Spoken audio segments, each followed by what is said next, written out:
kind of help clear up the line that I think is a fuzzy line because I don't know the industry. I don't know the appraisal industry versus the inspection industry. Where is the line between an inspection, like a home inspection, and an appraisal? Like, what are you? Do you kind of understand what I'm saying though? Because there's so much that you do have to take into account as an appraiser. Where is that line, and how do you draw that line? You know, there's not that much as far as the appraiser does with his home inspection, but basically, if it is a conventional loan, it's got to be safe, secure, and sound. I mean, it really, the carpet can be worn out. It can be in rough shape, but a lot of times conventional. But if it's not safe, if there's, some kind of danger, there's open exposed wiring, or if a door's kicked in, windows are broken, then that's got to be all corrected for conventional. Conventional's a lot easier than FHA. Now, FHA, things have got to be in a lot better. They don't like any peeling paint. They don't like torn up things. Now, is that the appraiser's responsibility to find that, or the home inspector, or both? It's more the appraiser, actually. Oh, okay, interesting. Because home inspection is not technically required. Although we think it should be. As far as FHA, especially because they can find all that stuff. Because I don't have to crawl. This doesn't have crawl space, but we have to take a picture in a crawl space area. All right, but I'm not crawling under there to find out what's wrong. There might be something in the back corner that I don't know anything about. So that's really where a home inspector, they get in and look at everything. So we'll look at stuff as we go through here. This one's been updated, so there's probably not really much of anything that I'm going to find in this one. We'll see. Sometimes there is, but probably not in this case. But there is a big difference between conventional and FHA loans. Right. Conventional versus what the lender is going to require to be done. And it's all lender requirements too. Now FHA is guidelines that everybody goes by, but lenders can step up they might require a little bit more. And a lot of times we might just make notes of something, say, well, this is what it is, take pictures of it, and that it's the lender's decision if they want to loan on it. It's no big deal to them, then fine. So cool. I'm gonna slow you way down. So this is again kind of this is just me, and I don't know if other people who are watching this have the same kind of questions. So this is where I have a hard time distinguishing, which I want you to clear up, the line between appraiser and home inspector. And so I'm just looking at this house, and there's certain things that just pop out to me like right away. I see a little bit of wood rot, just a little bit, not bad, like on the siding. I see kind of an older condenser outside. I see kind of where the block over there in the corner is. It looks like there might be a little bit of, I don't know, maybe just small. You're not looking at any of that. I look at it, but that doesn't affect your. No. Now it will affect. When I pull my comps, I take notes and I'm sitting there going, okay, well, it's got this. If I find a comp that has no updates, we'll go inside and see what's done in the inside too, because I'll take notes for all that. So I might say, well, this one compared to one that has no updates, I got to plus this. Or it might have someone that just totally. Everything has been redone, and I might have to take off because this has got a few things that haven't been redone, that type of thing. So, gotcha. Unless I see something though that's, more significant than the little bit we got, So I guess what I hear you saying is you are just trying to compare. Yeah, exactly. X to X and try to find another X. Try to find a guy and if it's not like this one, then we just make some adjustments. You got to try to make a couple of adjustments. Yeah, that's exactly it. What I was going to say was, a lot of times I can't be the judge of the quality of the work. I mean, sometimes I'll notice, that something's been redone by, maybe a homeowner or a professional. You see the difference. Some things that I might say, well, I might not have done in my house that way. For instance, like gold fixtures. Yeah, I mean, exactly. Something that's not trendy. Exactly.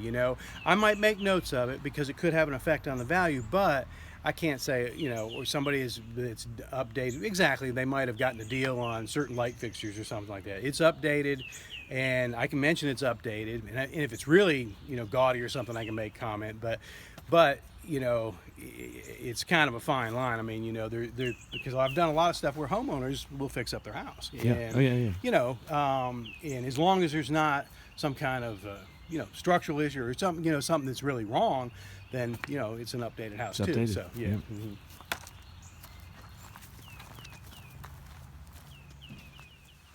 So things like popcorn ceilings is just another thing that you notate probably, Exactly. and just to try to compare it, Right. see if anything else in the neighborhood has that. Yeah. I know you probably can't give like an actual amount, like on a deduction or whatever, but Yeah. it's just a feel. Yeah, pretty much what it bakes down to is the amount of, if things are updated, the number of updates. Like you come in, and I'm jotting down the new things here, and so when I look at the comparable, I just try to compare, did they scrape the ceilings? Did they put granite instead of laminate in? Did they, so compare it like that. Did they put all new light fixtures? So there's a number of things that have been done in here, but I just jot down which ones are. And you're never going to get, the exact same thing. So you got to get a feel. So it might be where maybe the next one did the pot, scrape the ceilings, did granite, so I might say, well, okay, there's not one particular thing has a value, but the whole house is updated a little bit more. So I might say, okay, it's 5,000, 10,000, whatever it might be, more in updates than this one. Yeah.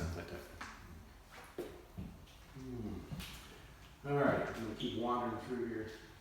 So I don't know. Have you already done? I don't know if you've already done the legwork, or if you do that afterwards. I usually do it after. You do it after, so Yeah. you then you try to figure out: do the bedrooms have carpet? Do the bedrooms have? Is there a second full bath? All these other things you do afterwards to try to. Yeah, I mean, if you can, if it's great if you can do it before, because then when I'm out here, I can look at the comparables when I'm out. But a lot of times it's, it's you try to do it all before, and then you come out and you find out it's not what you thought it was. So I've done all that research. To me, I just prefer to come out there and I know what I'm looking at. I know what know what I'm looking for in comparables once I've been in this house. And once I measure it myself, once I take my pictures, and then I really know. So then I'll do the research. Yeah. And just like stuff like, I've just jotted on carpet, ceramic floors, fiber, inserts, just what things are done. It's got a new vanity, it looks like a new toilet, probably a new shower. And if I ever have questions too, I'll just call the realtor and go, okay, look, this is what I think it was. Did they do that? And I can call the realtor and say, hey, can you get your investor to, send me over a list of everything they did, which helps a lot. Then I can just, boom, include it in the list. So let me ask you this. So let's say you're the seller, okay? Because you do this too. Yeah, right. You're on the selling end, but then the buyer comes and they've got their buyer, or the buyer's agent. They've got their buyer. They're the ones ordering the appraisal through their lender. Right. And as the seller, how do I find out who the appraiser is, and how do I put together some sort of package that I can get to him without making it sound insulting? Right. Just trying to help. Yeah, sure. Or should I not even worry about that? Well, you can. I do it a lot of times, but usually just go through the agents. As long as you got agents involved, I usually just tell my agent, listen, I email my agent a list of everything, and then I let him or her just send it to the selling agent, and then they can, pass it along to the appraiser and that type of thing. Do you recommend that? Yeah, I don't have a problem with that at all. Now, I also, the appraiser has to call, typically, the listing agent to get into the house. So that's another time whenever the appraiser calls the listing agent say, hey, listen, I got a list of repairs. And I don't know very many appraisers that would say, no, don't send it to me. More information is better. So, So that's what I was going to ask you. What as the seller, as the guy who flipped the house, what do I send? Everything, the list of repairs. What else do I send the appraiser? Pretty much the list of repairs is, he's going to have, the square footages, he's going to see everything else, but all your repairs is a good thing to send them, and then he can put that right directly in his report or copy over what he thinks, Now, I personally don't put what I spent on the house. Right. Yeah. Just what you did. Exactly. I did this whole list of things. But you wouldn't be so, I guess, I don't know the word, bold as to send, here are the comps that I used to when I first... Honestly, I do. You do? Yeah. But, I'm an appraiser, and usually they know that I'm an appraiser, because also a lot of times the appraiser owns his house also. But there's not, I don't have a problem with that. As an appraiser, If a realtor, and I mean, a lot of times realtors will send me a list, and they'll send me. I like to know a lot of times what the listing agent used as a comparable to price the house. I mean, I like to know that, because if I'm having a difficulty, getting that value, so what did you use to price that? And if they've got a good comparable, then I can say, okay, all right, well, I understand now. So, but and conversely, you can also say, oh, I see at least where you got that information.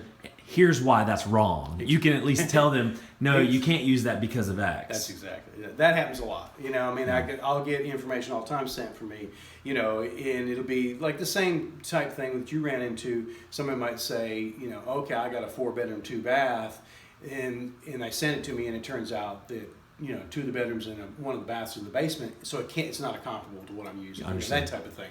So, but you never know until you send it. I mean, most appraisers, I don't think, have a problem with, they may or may not use it, but it's there for them, and it gives them a better idea. Yeah.